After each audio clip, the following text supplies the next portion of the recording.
Rylan crouched among the jagged crystal spires, the faint hum of the Xylarian expanse vibrating under his boots, and squinted through the drifting green haze.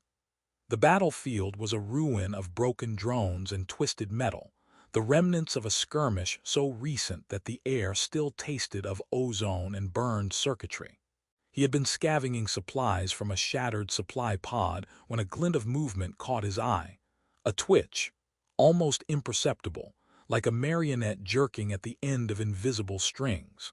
He swore under his breath and eased closer, careful not to snap any of the crystalline shards that jutted from the ground like frozen lightning.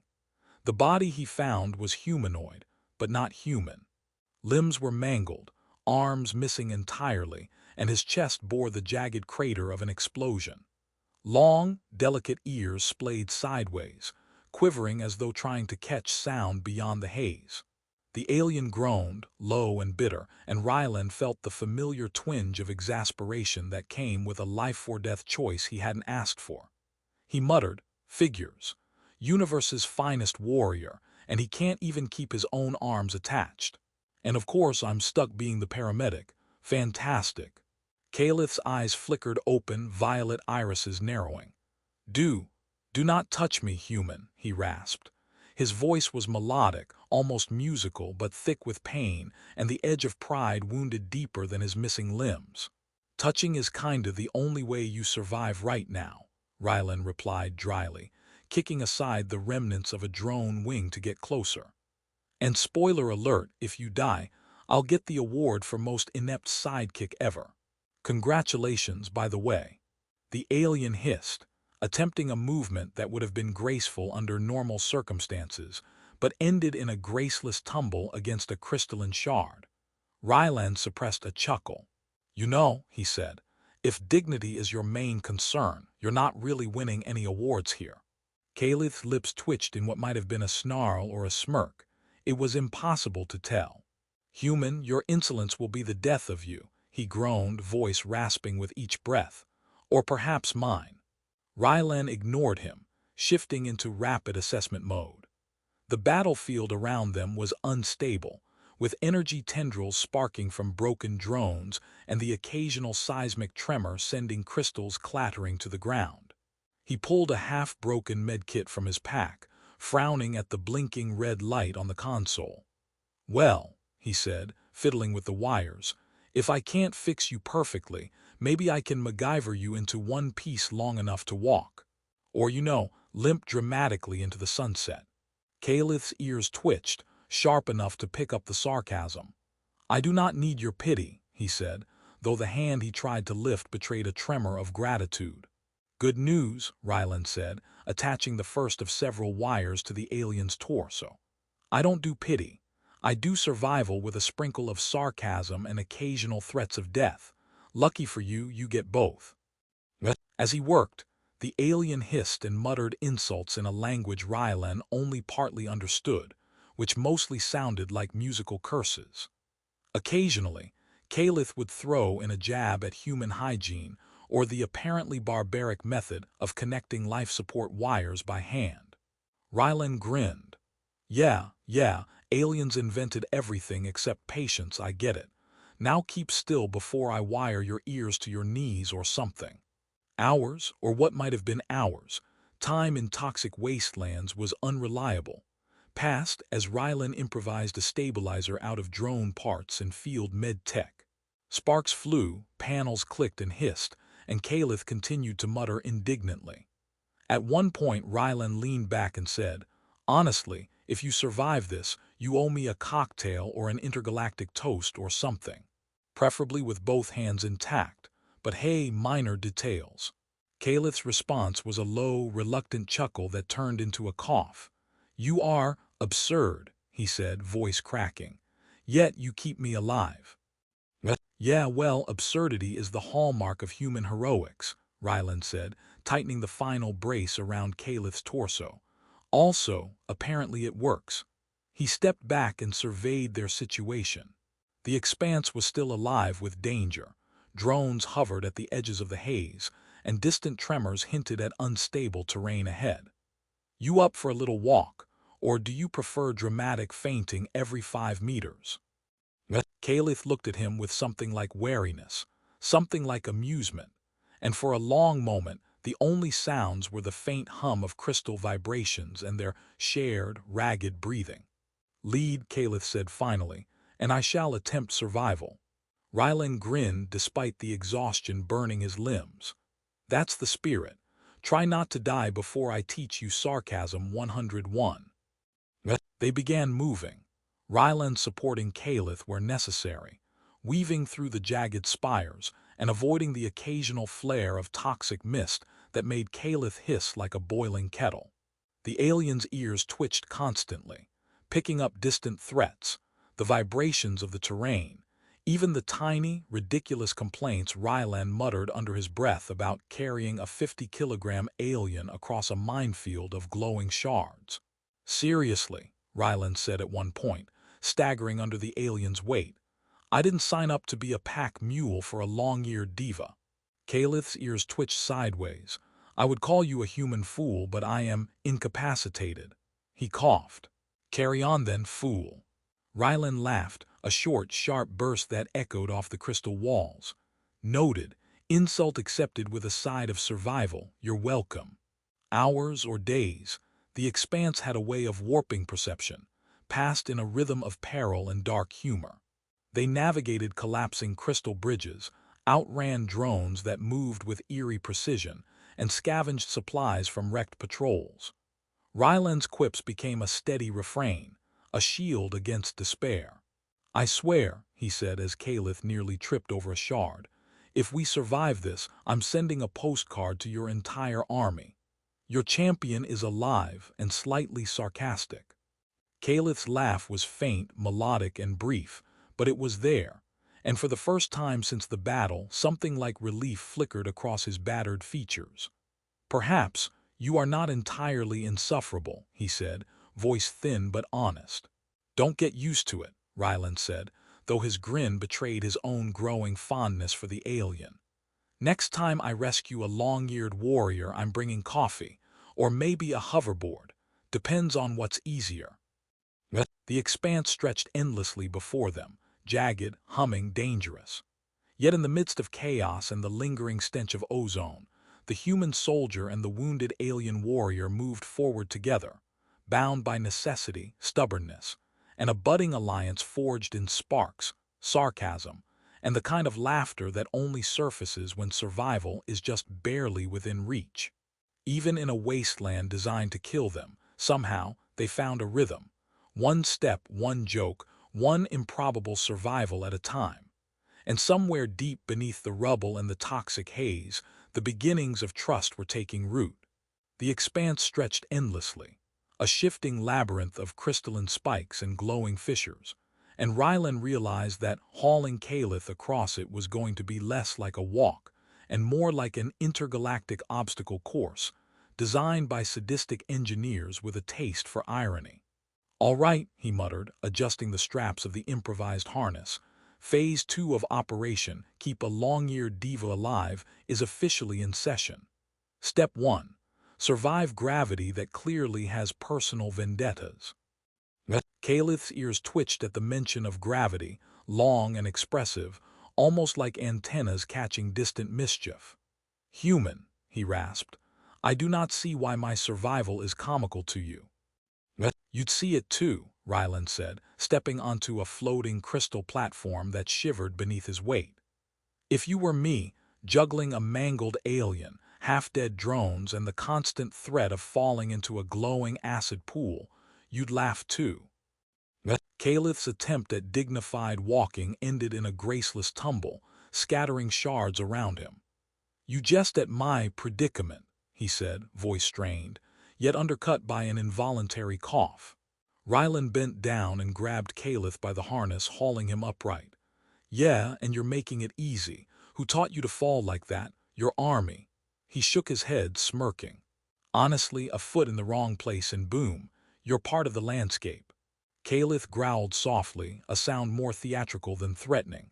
I am incapacitated. Your levity does not suit this moment.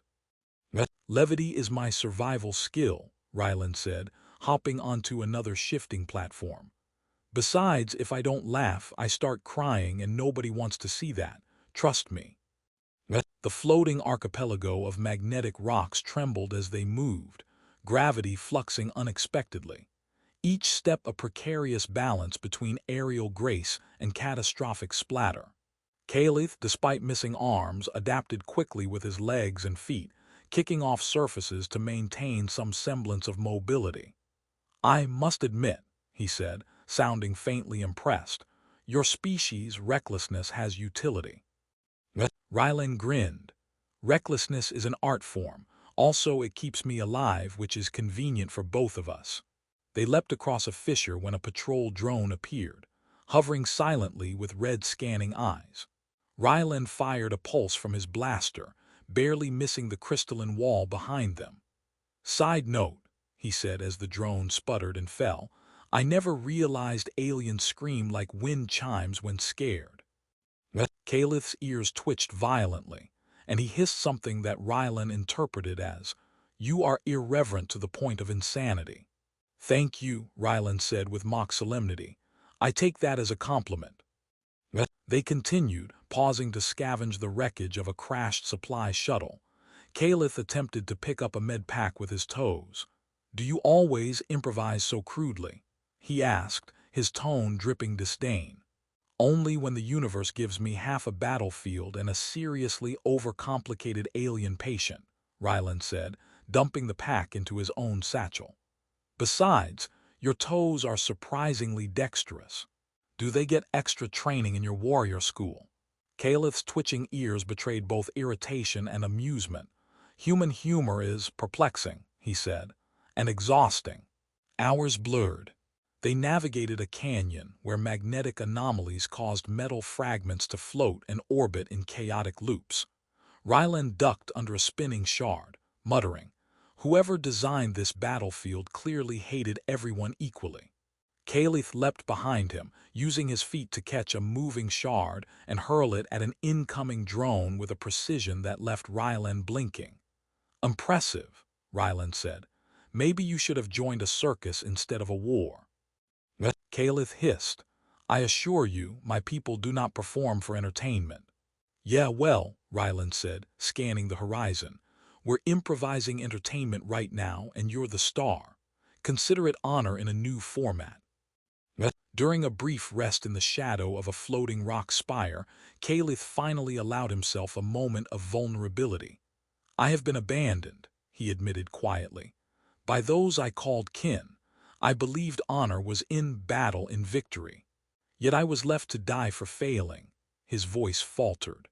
Rylan handed him a ration bar, the kind no one would call appetizing. "Trust me, honor's overrated. Sometimes surviving the universe's worst landscapes is more honorable than any parade or medal. You're alive because I said so, and you followed me. Congratulations, you just redefined honor." Calith's lips curved into a fleeting, almost human-like smile. "Your definitions are strange, human." "You're telling me," Rylan said, squinting at the floating horizon. "But sometimes strange works better than perfect. Besides, we're improvising survival. Perfect would be dead, and dead is boring." As they progressed, Rylan found himself explaining human absurdities, bureaucracies, holidays, and the oddities of interplanetary fashion. Calith, for his part, countered with tales of flying cities, aerial duels, and the rigid caste system of his world. Each story, delivered between dodged drones and precarious leaps, became a thread connecting them, humor softening the edges of exhaustion and fear. Eventually, they came across the ruins of an old research station, a lattice of alien and human tech intertwined, humming faintly with residual energy. "Jackpot," Rylan muttered. "We'll call this our hotel for the night. No reservations, no bills, just slightly haunted walls and glowing panels. Hope you like ambience." Calith's ears twitched, scanning the structure for danger. "It is secure enough. Temporary," he admitted. Rylan grinned, leaning against a console. "Temporary is good. Temporary is better than melted by drones or cooked in acid pools. And bonus, you get to sit while I Do whatever it is I do to make this place livable. As Caliph rested, the first real quiet fell over them. The soft hum of the tech and the occasional flicker of crystalline lights made a rhythm that was almost soothing. I do not understand, Caliph said quietly, how your species can joke even in the midst of, he gestured vaguely at their perilous surroundings. Ryland shrugged. We call it coping, or denial. Sometimes they're the same thing. Helps keep your ears from twitching themselves off in terror. Caliph's lips twitched in what might have been a smirk, a rare flash of amusement. Perhaps it is tolerable, he said. Ryland shook his head with a grin, patting the alien's shoulder where armor would have been. Tolerable is step one. Step two is surviving long enough to laugh at all this. Step three, well, that's the part nobody can plan for. And so, in a station abandoned and half alive with residual energy, amidst floating shards and fractured tech, the human and the alien found a fragile rhythm. One step forward, one joke cracked in the void, one improbable survival at a time. The expanse still loomed with danger, but for the first time they moved as a pair, not merely a rescuer and the rescued, but something unspoken and stubbornly growing between them. An alliance threaded through humor, perseverance, and a shared refusal to be defeated by the universe's relentless absurdity. The humming of the research station had grown faint, almost like it knew its final act was approaching. Rylan was tinkering with a lev pod, strapping a makeshift thruster to one of Caliph's remaining limbs. If this works, we're either geniuses or lunatics. One of those, probably both. Caliph's ears twitched with impatience and skepticism. Human, if we perish because of your lunacy, I shall haunt you across all dimensions. Noted, Ryland said, securing the last connection. But consider this. If we succeed, you get to live, which is slightly better than haunting someone. Plus, I hear the afterlife has terrible bureaucracy. You'd hate it. A low whine cut through the station. Enemy trackers had adapted, sending an automated battalion toward their hideout. Well, that's our cue, Ryland said. Time for Phase 3.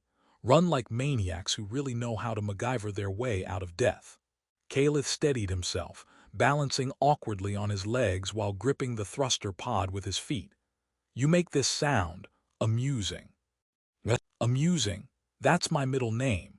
Well, technically it's Jerry, but amusing works for heroic narratives, Ryland quipped, grabbing a pair of plasma pistols. They burst from the station into the swirling toxic mists. Gravity fields shifted unpredictably, forcing Caliph to leap and pivot with his feet, while Ryland fired at drones that pursued them like red-eyed predators. Okay, Ryland panted, dodging a spinning shard. Remember, this is less about honor and more about not being vaporized. Focus on not dying, got it? I see, Caliph replied, voice strained. Your definition of honor is unconventional. Yep, saves lives. Conventional honor tends to get people exploded. They reached the plasma fissure field, a lattice of glowing cracks that could melt bone and metal alike.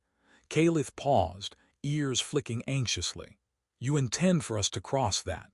Ryland grinned. Yeah, welcome to the scenic route, spoiler. It's slightly lethal, but it comes with a view. Trust me, or don't, your choice. Caliph exhaled sharply and launched himself across a fissure with incredible dexterity, using his legs to kick off floating shards and propel himself forward. Ryland followed, dodging pulses of plasma and quipping, If I die, don't sell my boots on the black market. They're vintage.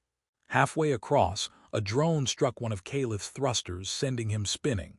Human. Caliph yelled, momentarily unbalanced. Gotcha, Ryland said, grabbing the alien mid-spin and firing a pulse at the drone. Sparks rained down, the fissures casting eerie light across Caliph's battered form. See, teamwork. Also, you might owe me a foot massage later for being so dramatic. Caliph hissed in what might have been irritation or amusement. You are insufferable, yet effective. They reached the far side, bodies scorched and ragged, breathing heavily.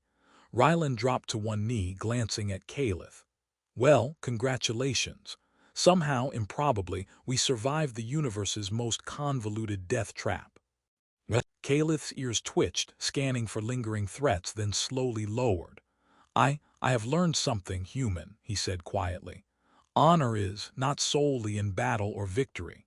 It is in survival, in the choice to act with compassion, even when one is abandoned. Rylan nodded, wiping sweat from his brow. And I've learned that sometimes saving someone with long ears can teach you more about patience, strategy, and, well, the joy of sarcasm than years of fighting ever could. Calith's eyes flickered with faint amusement. Your humor is most perplexing, yet I admit it eases the burden. They trudged into the relative safety of a rocky ridge, overlooking the distorted horizon of the expanse. Silence stretched between them, a rare and welcome reprieve from drones, fissures, and falling debris. You know, Ryland said, kicking a small shard aside, we make a pretty good team. Against all odds, I mean. Calith's lips curved slightly. Indeed, perhaps it is fitting that those who are abandoned may yet forge alliances stronger than treaties or battle honors. Ryland chuckled. Strongest alliances, loudest sarcasm, and survival stats off the charts. Not bad for a human and a long-eared diva. They found a small pool of phosphorescent water and paused. Calith dipped his remaining limb into the liquid, wincing slightly but watching the glow ripple across the surface. This place is hostile, yet there is beauty. Rylan nodded, crouching beside him. Yeah, the universe is weird like that. Kills you in one breath, makes you laugh in the next. Makes you grateful you didn't die being dramatic on a floating rock. Calith's ears flicked once, twice, settling back. I am grateful, human, for life and for your presence. Ryland's grin softened. Hey, don't get all sentimental. I'm just glad I didn't carry you through the expanse for nothing. Though, admit it, this was kind of fun in a terrifying, soul-crushing way. Calith's laugh, faint but musical, cut through the tension.